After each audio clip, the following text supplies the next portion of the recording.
नमस्कार दोस्तों। दीनदयाल लाडो लक्ष्मी योजना के जो फॉर्म है वो फिल होना शुरू हो गए हैं और आप अपने mobile, Android mobile, iPhone mobile, तो आप अपने प्ले स्टोर के अंदर आप इस ऐप को इंस्टॉल कर पाएंगे और आज से इसके आवेदन है आप घर बैठे खुद ही कर पाएंगे। आपको कहीं भी जाने की ज़रूरत नहीं है। अगर आप इस वीडियो को फुल वॉच कर लेते हैं तो आप अपने मोबाइल से इसका आवेदन है वो किया जाएगा। इसका अदर से कोई पोर्टल नहीं है और अभी इसके लिए जो एप्लीकेशन है वो प्ले स्टोर पर आपके अपडेट कर दिया गया है। तो इसके बारे में इसकी पूरी जानकारी के साथ इसका आवेदन करेंगे। इसकी पात्रता क्या रहेगी, इसके अंदर कैसे कैसे आवेदन किया जाएगा, आवेदन की स्थिति कैसे देख पाएंगे, या जो भी जानकारी आप लेना चाहते हैं अपना लाडो लक्ष्मी, दीनदयाल लाडो लक्ष्मी योजना का जो फॉर्म फिल करना चाहते हैं, तो ये वीडियो आपके लिए बहुत इंपॉर्टेंट होने वाला है। तो चलिए दोस्तों, सबसे पहले शुरू कर लेते हैं कि हमारा फॉर्म है वो कैसे फिल किया जाएगा और कौन से एप्लीकेशन से फिल किया जाएगा। तो सबसे पहले आपको क्या करना है, आपको अपने मोबाइल के प्ले स्टोर के अंदर आ जाना है। आपका मोबाइल चाहे आईफोन है चाहे एंड्रॉयड है, ठीक है। तो अभी यहाँ पर आने के बाद आपको यहाँ पर सर्च बार में आप टाइप करेंगे लाडो लक्ष्मी योजना। लाडो लक्ष्मी योजना एप्लीकेशन जैसे आप टाइप करेंगे तो यहाँ पर आपको जो लाडो लक्ष्मी योजना इस प्रकार से इसका जो इंटरफेस है वो देखने को मिलेगा। तो यहाँ पर आपको नीचे है वो देखने को मिल जाएगा। यहाँ पर देखिए दीनदयाल लाडो लक्ष्मी योजना, इस वाले ऑप्शन पर आपको क्लिक करना है और आपको इस ऐप को इंस्टॉल कर लेना है। मैंने पहले ही इंस्टॉल कर रखा है इसलिए मुझे ओपन और अनइंस्टॉल का ऑप्शन वो दिखाई दे रहा है। तो ये ऐप जब इंस्टॉल हो जाएगा तो ओपन का ऑप्शन मिलेगा, तो इस वाले ऑप्शन पर आपको क्लिक कर देना है। अभी जैसे ही हम अपना जो लाडो लक्ष्मी योजना का जो एप्लीकेशन खोलेंगे तो इस प्रकार का इंटरफेस आएगा। यहाँ पर हमें अपना मोबाइल नंबर है वो दर्ज करना है। मोबाइल नंबर दर्ज करने के बाद आपको लॉगिन पर क्लिक करना है और आपके पास एक OTP जाएगा। OTP को आपको यहाँ पर फिल करना है। OTP अगर नहीं आता है तो पुनः OTP भेजे पर आप क्लिक कर सकते हैं और इसके बाद आपको जमा करें इस वाले ऑप्शन पर आपको क्लिक करना है। इसके बाद इसका इंटरफेस इस प्रकार का देखने को मिलेगा। तो सबसे पहले यहाँ पर आपको ऑप्शन मिलता है पात्रता जांच, तो ये आपको जरूर क्लिक करना है और इसमें आपको पात्रता जांच लेनी है कि आप इस फॉर्म फिल करने के लिए आप एलिजिबल हो या नहीं हो। तो यहाँ पर आपको 2-4 जो ऑप्शन दिए जाते हैं वन बाय वन करके हम क्लिक करेंगे। जैसे क्या आप हरियाणा के निवासी हैं तो वहाँ पर आप क्लिक करेंगे और लिंग आप यहाँ पर चुनेंगे कि मेल है फीमेल है। तो वैसे ये योजना महिला के लिए है तो सिर्फ महिला इसके अंदर आवेदन कर पाएगी। अभी इसके बाद आपको वैवाहिक स्थिति आपको जाँचनी है। जैसे कि आप विवाहित हो, अविवाहित हो, विधवा हो, तलाकशुदा हो, तो वो आपको यहाँ पर जो क्लिक कर रहे हैं। जैसे अगर मान लो विधवा हो तो आपको विधवा का जो पेंशन का बेनिफिट मिलता है तो वो आपको मिलेगा, इसका लाभ आपको नहीं मिलेगा। तलाकशुदा के अंदर हो तो भी आपको जो अलग से इसका जो बेनिफिट है वो मिलता है, इसके अंदर आपको नहीं मिलेगा। तो ये जो ऑप्शन है इस वाले में आपको क्लिक करना है। ये दोनों जो नीचे पेंशनें हैं वे आपको क्या है अलग हिसाब से आपको दी जाती है। कोई निरक्षित में दी जाती है तो कोई विधवा में दी जाती है, कोई बुढ़ापा पेंशन में दी जाती है। इसके रिलेटेड मैंने पहले वीडियो चैनल पर डाला है जिसके अंदर मैंने फुल कंप्लीट जानकारी दी हुई है कि कौन कौन जो पेंशन जो लेता है जिसको इसका बेनिफिट नहीं मिलेगा। इसके अलावा 2-4 पेंशनें ऐसी है जो रोग पीड़ित के अंदर है और उनको इसके अलावा जो बेनिफिट है वो ये भी लाभ दिया जाएगा और आगे भी उसका लाभ है वो दिया जाएगा। तो अभी सबसे पहले मैं आपको ये बताना चाहूँगा कि आपको यहाँ पर अगर आप अविवाहित हो तो इस वाले ऑप्शन पर क्लिक करेंगे, अगर आप विवाहित हो तो इस वाले ऑप्शन पर क्लिक करेंगे। यहाँ पर सिर्फ हम पात्रता जांचेंगे। अभी हमारा फॉर्म है जो फिल नहीं हो पा रहा है। इसके बाद हमारी जन्म तिथि है वो आपको यहाँ पर डाल लेनी है। जैसे कि मान लो आपकी कोई सी भी जन्म तिथि हो, जैसे कि मान लो आपका जन्म है वो जैसे कि यहाँ पर 96 जो ईयर आपका रहेगा तो एक आप यहाँ पर फिल करेंगे और ठीक पर आप क्लिक करेंगे। तो जो भी जन्म तिथि आप डालेंगे तो वो आप भी यहाँ पर डालेंगे। रोजगार स्थिति के अंदर आप डालेंगे बेरोजगार है, नौकरी पेशे वाले हैं या व्यवसायी है तो बेरोजगार एक ऑप्शन पर आप क्लिक करेंगे। यहाँ पर अगर आप नौकरी पेशा अगर आप क्लिक कर दिए, व्यवसायी अगर आप क्लिक कर दिए तो आपका एलिजिबल हो सकता है ना दिखाए, तो वो आप अपने हिसाब से डालेंगे। बेरोजगारी आप यहाँ पर डालेंगे। अभी वार्षिकाएँ आपको यहाँ पर डालनी है, जितनी भी आपकी फैमिली ID के अंदर वार्षिका है सबसे पहले आपको वो डालनी है। वैसे ये फॉर्म अभी जो फेज पहला है वो 1 लाख इनकम के कैंडिडेट है उनका ही भरा जा रहा है। तो अभी आपको जो अपनी इनकम है वो डाल देनी है और यहाँ पर पात्रता जांच पर आपको क्लिक कर देना है। अब यहाँ पर आपके पास इस प्रकार का पॉपअप आएगा, आप दीनदयाल लाडो लक्ष्मी योजना में आवेदन करने हेतु पात्र हैं। तो यहाँ पर आपको देख के ऑप्शन पर क्लिक करना है। अभी यहाँ पर आप इस प्रकार से पात्रता जान सकते हैं। जो भी आपकी फैमिली ID में आप नौकरी पैसे वाले हैं जो भी हैं तो वो यहाँ पर आपको तो पता चल जाएगा। इसके बाद योजना के लिए आपको आवेदन कैसे करना है इस वाले ऑप्शन पर आपको क्लिक करना है। अभी यहाँ पर आपके पास कौन कौन से डॉक्यूमेंट होने चाहिए, अविवाहित के लिए ये है और विवाहित के लिए ये डॉक्यूमेंट है, ठीक है। इस प्रकार वो एक एक आपको डॉक्यूमेंट है 1 बाय 1 करके जांच लेना। जैसे कि सबसे पहले अवैध के लिए जान लेते हैं हरियाणा निवास प्रमाण पत्र, आधार कार्ड एवं उससे जुड़ा हुआ सक्रिय मोबाइल नंबर, परिवार के सदस्यों के आधार कार्ड नंबर, बिजली कनेक्शन मीटर है, हरियाणा कौशल रोजगार निगम पंजीकरण यदि पंजीकृत हो, वाहन पंजीकरण, आपके नाम पर संबंधित बैंक खाते का विवरण। और अगर आप विवाहित हो तो वो आपको यहाँ पर देख लेना है हरियाणा निवास प्रमाण पत्र, आधार कार्ड एवं उससे जुड़ा हुआ सक्रिय मोबाइल नंबर, परिवार के सभी सदस्यों का आधार कार्ड नंबर, ससुराल पक्ष के सभी सदस्यों के आधार नंबर, बिजली कनेक्शन, रोजगार निगम पंजीकरण नंबर, ठीक है, हरियाणा कौशल के अंदर, वाहन पंजीकरण या आपके नाम पर सक्रिय में खाता विवरण। तो ये डाटा आपके पास होना चाहिए तभी। अभी अगर आप अविवाहित है तो इस वाले ऑप्शन पर आप क्लिक करेंगे और नीचे आपको ऑप्शन मिलेगा आगे बढ़े, इस वाले ऑप्शन पर आपको क्लिक करना है। अभी यहाँ पर हमारे पास जो 6 ऑप्शन आते हैं 1 बाय 1 करके हमें यहाँ पर फिल करना है। फिर हम इसका जो अवधि करने के बाद आगे की जानकारी वो प्राप्त कर पाएंगे। जो पहला चरण है इसके अंदर आगे बढ़े, इस वाले ऑप्शन पर हमें क्लिक करना है। और यहाँ पर देखिए आप यहाँ पर आवेदिका का विवरण आपको देना है, तो आवेदिका का विवरण स्थिति आपको यहाँ पर चुनना है, इस वाले ऑप्शन पर क्लिक करना है। यहाँ पर आप अविवाहित है तो इस वाले ऑप्शन पर आपको क्लिक करना है। आप हरियाणा के निवासी है तो इस पर क्लिक करना है। और निवास श्रेणी आपका क्या है, जैसे कि मान लो आप जन्म से है या फिर आप हरियाणा में 15 वर्ष से अधिक समय तक का निवास कर रहे हैं तो आप इस हिसाब से चुनेंगे। जैसे कि मान लो काफ़ी सारी ऐसी महिलाएं हैं जो हरियाणा के अंदर ही रह रही हैं और हरियाणा के अंदर ही उनका विवाह हो चुका है, तो जन्म से यहाँ पर है तो वो इस वाले ऑप्शन पर क्लिक करेंगे। या अदर कोई स्टेट है जहाँ से जो महिला विवाहित हुई है और 15 साल से यहाँ पर रह रही है तो इस वाले ऑप्शन पर क्लिक करेंगे। अब जैसे यहाँ पर विवाहित महिला हम चुन लेते हैं, जैसे कि यहाँ पर हम विवाहित चुनेंगे, तो विवाहित चुनने के बाद यहाँ पर जब इस ऑप्शन पर क्लिक करेंगे तो यहाँ पर 3 ऑप्शन आते हैं, यानी जन्म से, विवाहित, द्वारा। तो जो महिलाएं 3-4 साल या 5 साल से रह रही हैं तो इस वाले ऑप्शन पर क्लिक करेंगे दूसरे वाले वे, और अगर 15 साल से तो इस वाले वे आप क्लिक करेंगे। ठीक है, अभी मैं यहाँ पर आपको अविवाहित का दिखा रहा हूँ तो वो आप अपने हिसाब से देख लेंगे दोस्तों। तो ये डाटा आपको अपने हिसाब से भरना है और बिल्कुल सही तरीके से भरना है। वीडियो को बिल्कुल भी स्किप मत करिएगा, तभी आप इसकी जानकारी वो ले पाएंगे। और 1 बाय 1 करके मैं जो सही जानकारी है वो आपको दे रहा हूँ। वीडियो अच्छा लगता है तो वीडियो को दोस्तों के साथ जरूर शेयर करिएगा ताकि वे भी अपना फॉर्म है वो भर पाए। चैनल पर नए हैं तो चैनल को जरूर सब्सक्राइब करिएगा। अभी यहाँ पर क्या करना है, यहाँ पर आपके देखिए क्या आपके पास हरियाणा सरकार द्वारा जारी किया गया निवास प्रमाण पत्र है। अगर आपके पास नहीं है तो इस वाले ऑप्शन पर आप क्लिक करेंगे तो आपको बताया जाएगा कि आप कहाँ से बना सकते हैं। ठीक है, और अगर आपके पास है तो हाँ वाले ऑप्शन पर क्लिक करेंगे। और अगर आप सैंपल देखना चाहते हैं कि निवास प्रमाण पत्र का सैंपल कैसे होना चाहिए तो इस वाले ऑप्शन पर क्लिक करेंगे तो आपको निवास प्रमाण पत्र का सैंपल आपको देखने को मिल जाएगा। ठीक है, अभी इसके बाद आपको क्या करना है, इसको वापस आना है और यहाँ पर आपका देखिए निवास प्रमाण पत्र डोमिसाइल है वो आपको यहाँ पर है वो डाल लेना है। अभी यहाँ पर मैं आपको एक चीज़ और समझाना चाहूँगा। यहाँ पर काफ़ी सारी ऐसी महिलाएं हैं जिनका जो रेजिडेंट है या फिर जो अविवाहित है या फिर जो विवाहित महिला है जो काफ़ी समय से यहाँ पर रह रही हैं, उनका क्या है कि जो डोमिसाइल है वो काफ़ी पुराना है। जैसे कि 2014 का जो पहले का, जैसे कि मैं 2-4 यहाँ पर अक्षर आपको डाल के दिखा देता हूँ। जैसे कि हम यहाँ पर सत्यापित करेंगे, सत्यापित करने के बाद देखिए यहाँ पर आपको है वो दिखा दिया जाता है कि आपकी निवास प्रमाण पत्र संख्या डोमिसाइल संख्या मान्य नहीं है, कृपया सही निवास प्रमाण पत्र डोमिसाइल संख्या डालें। या अगर आपका निवास प्रमाण पत्र डोमिसाइल ID जो 31/12/2000 पहले से बना हुआ है तो कृपया यहाँ पर जाकर इसे अपना जो नया है वो दर्ज करें।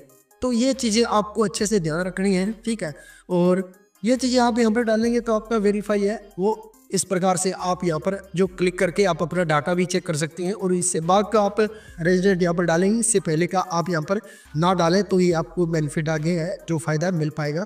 अभी यहाँ तक तो जानकारी आपको समझ में आ गई होगी। यहाँ पर मैं आपको एक पॉइंट और समझाना चाहता हूँ। जैसे कि मान लो अगर कोई विवाहित द्वारा है तो इस वाले ऑप्शन पर क्लिक करेंगे तो यहाँ पर आपको ऑप्शन मिलता है कि जैसे यहाँ पर लिखा हुआ है अच्छी तरीके से कि यहाँ पर आपके पति का निवास प्रमाण पत्र डोमिसाइल संख्या आप यहाँ पर लगा सकते हैं।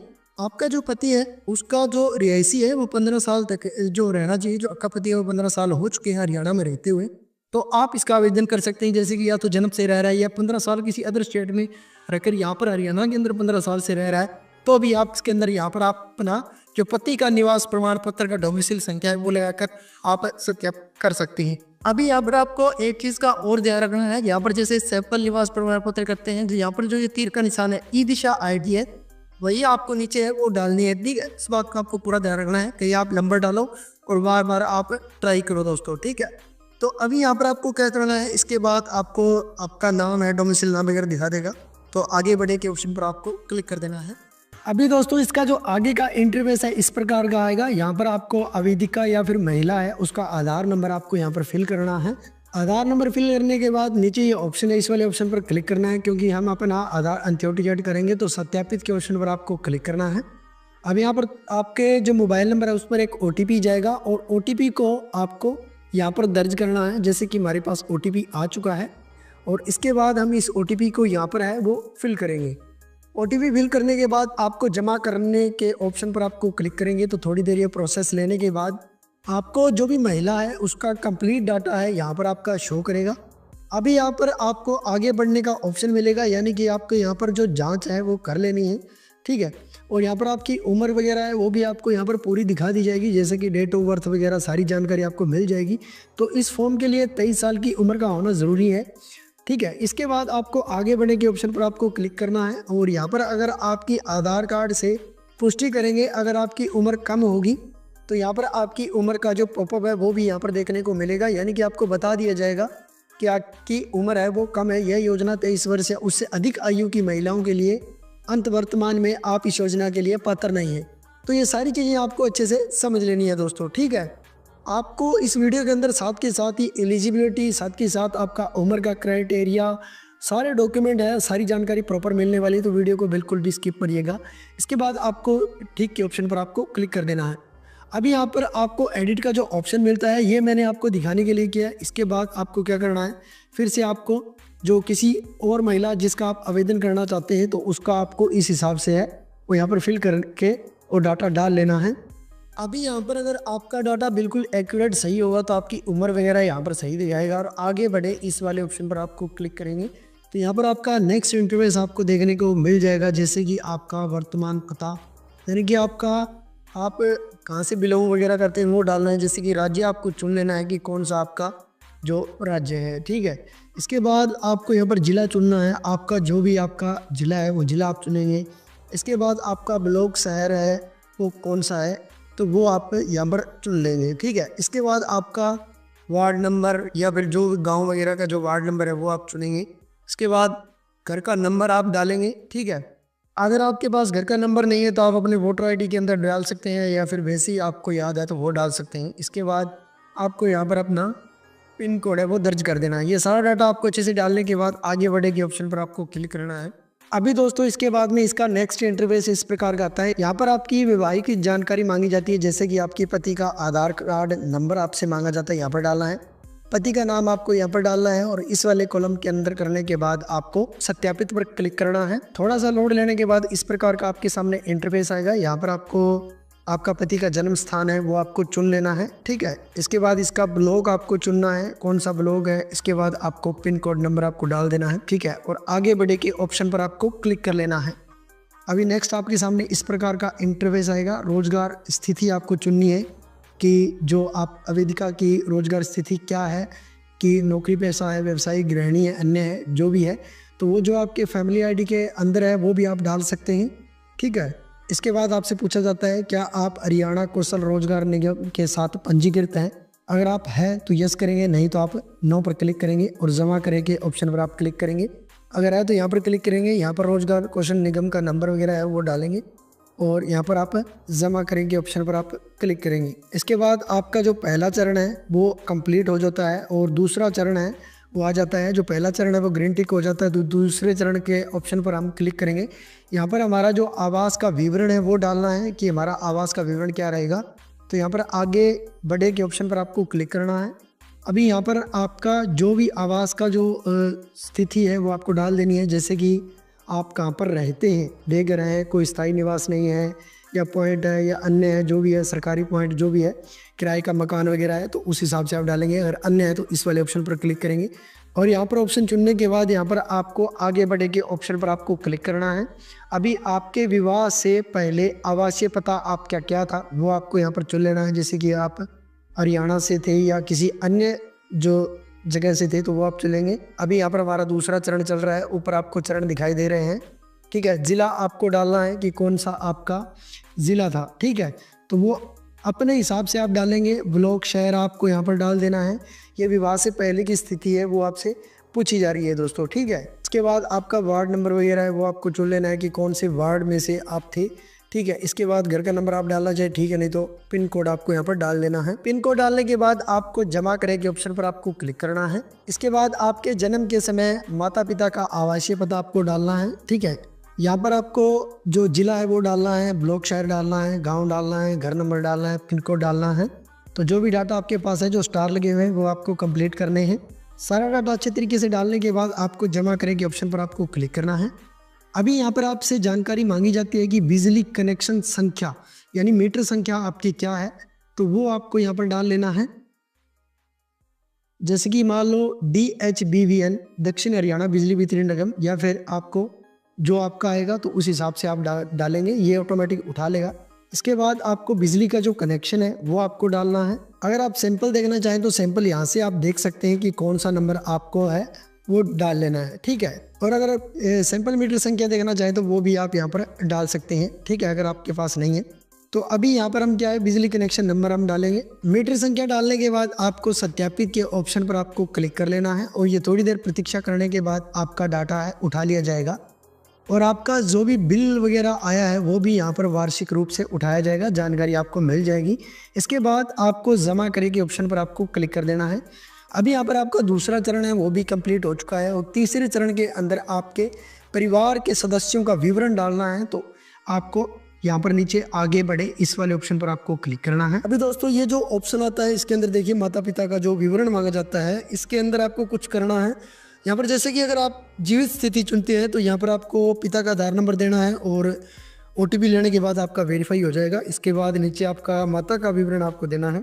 अगर बाई चांस आपके माता पिता जीवित नहीं है, जैसे मृत है, तो यहाँ पर आप मृत चुनेंगे और इस वाले ऑप्शन नीचे आपकी जो भी माता वगैरह है इसको भी आप मृत चुनेंगे। अभी इसके बाद क्या करना है, मृत्यु की तिथि आपको डालनी है, यानी कि आपके पिता की मृत्यु कब हुई, अगर ये स्थिति है तब आपको डालना है। अगर जीवित है तो आपको आधार से वेरीफाई करना है। जैसे मैं आपको समझाने के लिए यहाँ पर जो 25 आज की तारीख है वो डाल रहा हूँ और माता की तिथि भी यहाँ पर आपको डालनी है। अगर वह मृत है तो यहाँ पर मैं आपको समझाने के लिए डाल रहा हूँ। अभी यहाँ पर जमा करें के ऑप्शन पर क्लिक करेंगे तो यहाँ पर नेक्स्ट आपके सामने इस प्रकार का इंटरफेस आएगा। अभी नेक्स्ट आपके सामने इस प्रकार का जो इंटरफेस है वो दिखाई देगा। यहाँ पर आपके सास ससुर की डिटेल आपसे मांगी जाएगी क्योंकि आपने वहाँ पर विवाहित चुना था। अगर आप अविवाहित चुनते तो ये डिटेल आपकी डायरेक्ट माँ बाप की मांगता है, इसके अलावा कुछ नहीं मांगेगा। अभी विवाहित चुनने के बाद यहाँ पर जैसे कि आपके माता पिता जीवित हैं तो जैसे मैंने पीछे आपको बताया था कि पिता और माता का आधार नंबर वेरीफाई करना है, तो इसी प्रकार से आप यहाँ पर सास ससुर के आधार कार्ड को वेरीफाई करेंगे, जैसे यहाँ पर ऊपर जो ऑप्शन है इस वाले ऑप्शन के अंदर, ठीक है। और दूसरा यहाँ पर ऑप्शन आता है, यहाँ पर सास का जो आधार नंबर है वो आप यहाँ से वेरीफाई करेंगे और डाटा आप सबमिट करेंगे। अगर दोनों स्थिति यहाँ पर मृत हैं दोनों परिवारों के अंदर तो आपको क्या करना है, जैसे माता पिता जो सास ससुर है वो मृत है तो यहाँ पर आप मृत चुनेंगे और यहाँ पर जमा करें के ऑप्शन पर क्लिक करेंगे। यहाँ पर आपकी जो तिथि है वो आप डालेंगे, मैं आपको समझाने के लिए डाल रहा हूँ, आप सही तरीके से डालिएगा। अगर मृत्यु प्रमाण पत्र आपके पास है तो वो डिटेल आपको डालनी है। अभी यहाँ पर जमा करें के ऑप्शन पर क्लिक करेंगे और यहाँ से देख सकते हैं कि हमारा जो तीसरा चरण है वो कंप्लीट हो चुका है। और यहाँ पर अगर आपको लगता है कि किसी प्रकार की हमारे से कोई मिस्टेक हो गई है तो वो आप यहाँ पर जो ऑप्शन देख रहे हैं बदलाव करें की स्थिति के अंदर आप चेक करेंगे तो बदलाव हो जाएगा। चौथे चरण के अंदर आता है आपका आय का विवरण, यानी कि इनकम आपको डालनी है। तो यहाँ पर आगे बढ़े के ऑप्शन पर आप क्लिक करेंगे तो इनकम जो भी आपकी इनकम है वो इनकम आप डालेंगे, ठीक है। पति की वार्षिक आय है वो आपको डालनी है। इसके बाद आपके सामने इस प्रकार का इंटरफेस आता है, परिवार के उन व्यक्तियों का चयन करें जिनके पास वाहन है। अगर आपके दोनों में से किसी के पास वाहन है तो उसको क्लिक करना है, नहीं तो आपको डायरेक्ट जमा के ऑप्शन पर क्लिक कर देना है अगर आपके पास वाहन नहीं है, ठीक है। अभी दोस्तों नेक्स्ट आपके पास इस प्रकार का इंटरफेस आएगा, यानी कि आपका जो आय का विवरण है वो भी कंप्लीट हो चुका है। पांचवा आपका चरण आता है बैंक खाते का विवरण। तो आपको आगे बढ़े के ऑप्शन पर फिर से आपको क्लिक करना है और यहाँ पर आपको जो बैंक खाता है उस महिला का है वो डाल देना है, जैसे कि बैंक खाता संख्या, IFSC, बैंक खाता नेम, पैन कार्ड नंबर, और जमा करें या सत्यापित करें तो ऑटोमेटिक ये उठा लेगा। और ये ऑटोमेटिक अपना उठाने के बाद आप यहाँ पर जमा करें के ऑप्शन पर क्लिक करेंगे। तो इतना सब करने के बाद आपका ये वाला भी ग्रीन टिक हो जाएगा, बाद ही आपका जो फॉर्म है वो जमा हो पाएगा, सबमिट हो पाएगा। अभी जैसे ही डाटा आपका सबमिट हो जाता है तो सबमिट होने के बाद आपका जो आवेदन है होने के बाद यहाँ पर आपको सारी जानकारी मिल जाएगी, जैसे कि यहाँ पर आपके आवेदन की स्थिति है वो भी आपको यहाँ पर देखने को मिल जाएगी। अगर कुछ पेंडिंग रह जाता है तो वो आपको देखने को मिलेगा, ठीक है। और यहाँ पर आप शिकायत दर्ज कर सकते हैं, नामांकन दर्ज कर सकते हैं। जीवन प्रमाण पत्र है तो यहाँ पर आपको अच्छे प्रकार से जो डिटेल है वो चेक कर लेनी है और वही आपको डालते रहना है। योजना की जो लाभ राशि है उस अपडेट के अंदर आपको पता चल जाएगी, ठीक है। बाकी की जानकारी आपको आगे जो नेक्स्ट वीडियो बनाऊंगा उसके अंदर और अधिक जानकारी मैं इसके बारे में दे दूंगा। तो अभी के लिए आप इस प्रकार से आपका जो आवेदन है वो आप कर सकते हैं। अगर इसमें किसी प्रकार की कोई भी दिक्कत आती है तो आप कमेंट सेक्शन में पूछ सकते हैं। बाकी अभी जो जानकारी मैंने आपको दी है इस प्रकार से आप अपना आवेदन है वो कर पाएंगे दोस्तों। ये थी जानकारी लाडो लक्ष्मी योजना के आवेदन करने की। अगर वीडियो अच्छा लगता है तो वीडियो को लाइक कर दीजिए और दोस्तों के साथ इस जानकारी को ज़्यादा से ज़्यादा शेयर कर दीजिए। चैनल पर नए हैं तो चैनल को जरूर सब्सक्राइब करके जाइएगा। वीडियो अच्छा लगा है तो वीडियो को लाइक करके जाइएगा। इस प्रकार की सेंटर स्टेट की अगर छोटी बड़ी अपडेट आपको चाहिए तो वीडियो के डिस्क्रिप्शन में आपको लिंक मिल जाएंगे जिनमें आप ज्वाइन हो सकते हैं। पूरा वीडियो वॉच करने के लिए धन्यवाद दोस्तों।